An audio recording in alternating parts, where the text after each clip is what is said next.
అందరికీ ప్రభువు నామమున శుభములు కలుగును గాక. నేను ఈ వీడియో ద్వారా మీతో కొన్ని సంగతులు పంచుకోవడానికి ఇష్టపడుచు ఉన్నాను.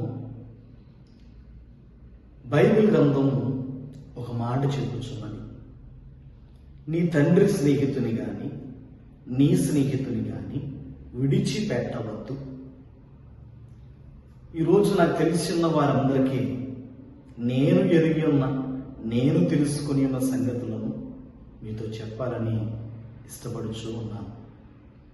మేము పాటించేది ఏ మతమును కానీ ఏ మనిషిని కానీ దూషింపరాదు, ద్వేషింపరాదు. ఎవరిని కూడా దూషించడానికి, ద్వేషించడానికి వీలు లేదు. ఆ మాట మన జ్ఞానం కూడా మనకు బోధిస్తుంది. బైబిల్ని బట్టి మనం చూసినా, మన సొంత జ్ఞానం చూసినా, మన ఫ్రెండ్స్ని, స్నేహితుల్ని ఎవరిని విడిచిపెట్టేయకూడదు కదా. ఈరోజు నాకు స్నేహితులు అన్ని మతములలో ఉన్నవారు, అన్ని కులములలో ఉన్నవారు, అన్ని రాష్ట్రంలో, చాలా రాష్ట్రాల్లో ఉన్నవారు ఉన్నారు. అయితే మా మధ్యన ఎప్పుడు ఏ భేదములు, ఏ ఇబ్బందులు లేవు. కానీ నేను తెలుసుకుని ఉన్న సంగతులు తెలియజెప్పాలి కనుక ఒక 2 సంగతులు నేను చెప్పడానికి ఇష్టపడుచున్నాను.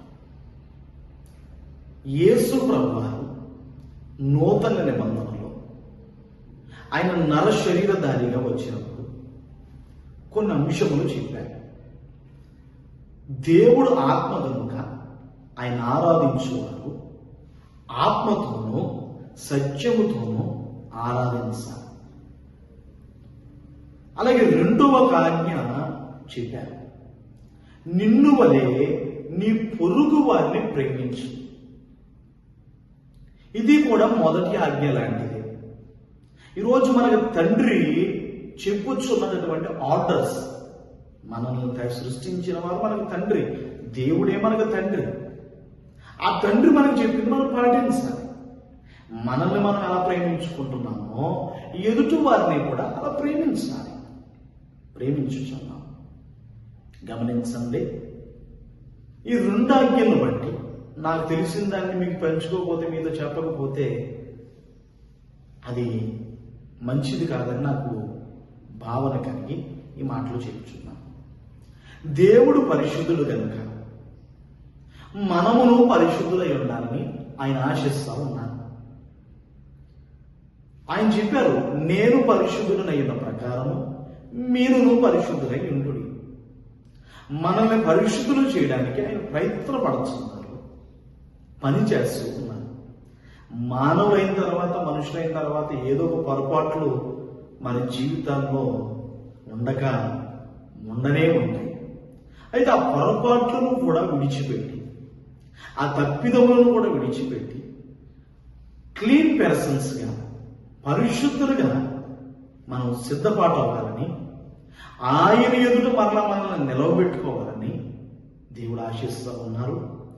ఈ చివరాంతంలో 2024 సంవత్సర కాలంలో, చివరి రోజుల్లో మనం ఉన్నాము కనుక 2025 నూతన సంవత్సరంలోనికి మనం ప్రవేశించేటప్పుడు మనలో ఉన్న కొన్ని పొరపాట్లను విడిచిపెట్టి మనం పరిశుద్ధులుగా, దేవుడు మన తండ్రి అడిగిన దానిని నెరవేర్చు మానవులముగా. ఒక చెట్టు నిలబడాలంటే ఆ చెట్టు దాని రూట్స్కి కనెక్ట్ అయి ఉండాలి. అలాగే మనము మన తండ్రికి కనెక్ట్ అయి ఉండాలనేది నా ఆలోచన. దేవునికి కనెక్ట్ అయి ఉండాలి. మన తండ్రి దేవుడు కనుక ఆయనకి మనం కనెక్ట్ అయి ఉండి పరిశుద్ధులుగా తీర్చిదిద్దబడదాం. ఆయన దీవెనలు ప్రతి మానవునికి అనుగ్రహించబడి పరిశుద్ధులుగా తీర్చి తయారు చేయనుగాక. మీకు మరణాత.